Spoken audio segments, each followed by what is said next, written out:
Europe 1. Le grand direct des médias avec Jean-Marc Morandini. Et le fait média du jour, c'est le marché des contenus audiovisuels qu'on appelle le MIPCOM qui se tient cette semaine à Cannes. Et ce matin, sur Europe 1, on a décidé de vous révéler les programmes les plus fous qui sont actuellement présentés à Cannes. Jérôme Ivanichenko, bonjour. Bonjour Jean-Marc. Alors on va faire tout ça dans l'ordre et parmi ces nouveaux programmes, il y a le speed dating, ces émissions où des candidats cherchent l'amour et ça a toujours le vent en poupe. Et oui, l'amour, toujours l'amour, c'est un concept éternel que les producteurs du monde entier ne sont pas près de renier. Et ce 30e MIPCOM, ce marché des contenus audiovisuels qui tient salon à Cannes cette semaine, ne déroge pas à la règle. Les candidats désespérés par leur célibat vont peut-être pouvoir trouver l'âme sœur dans des concepts parfois très étonnants, comme aux Pays-Bas par exemple, avec Love at First Kiss, que l'on pourrait traduire par l'amour dès le premier baiser. L'émission fait se rencontrer deux célibataires qui ne savent absolument rien l'un de l'autre. Ils n'ont pas le droit d'échanger le moindre mot avant de s'embrasser. Le postulat, c'est qu'un premier baiser peut être déterminant pour la suite d'une aventure amoureuse, surtout si l'autre a mauvaise haleine, reconnaissons.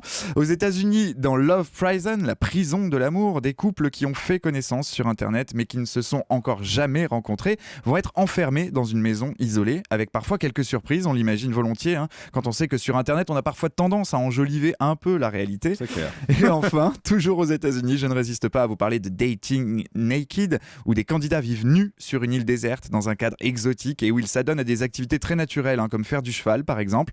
Vous ne m'enlèverez pas de l'esprit que cela peut tout de même être un peu dangereux. Oui, ça c'est clair. Et puis il y a aussi certains concepts qui sont vraiment complètement déjantés. Qui ne s'est jamais battu avec un insecte qui l'empêchait de faire la sieste ? Eh bien, si vous êtes un as de la tapette à mouche, vous avez toutes vos chances dans Man vs Fly, qu'on peut traduire par l'homme contre la mouche. Le candidat est enfermé dans une petite cellule blanche, tout seul, ou pas exactement, puisque une mouche est enfermée avec lui. L'objectif, une vraie mouche, absolument. L'objectif du candidat, tuer la mouche en moins d'une minute par tous les moyens. C'est plutôt original.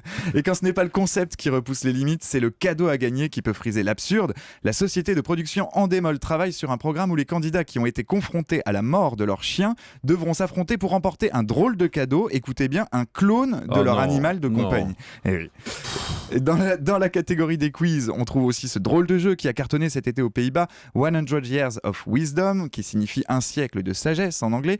Un quiz qui voit s'affronter des candidats qui ont tous un point commun, ils sont tous centenaires. Ah, c'est bien ça. Pourquoi c'est pas, sympa, c'est rigolo. C'est sympa, ouais. Et dans la catégorie des programmes qui ne ressemblent vraiment à aucun autre, il faut aussi parler de cette émission de télé-réalité néerlandaise très controversée, intitulée The Bully Project. Il s'agit d'un programme qui suit pendant 1 an le quotidien d'un écolier qui se fait harceler par ses camarades de classe.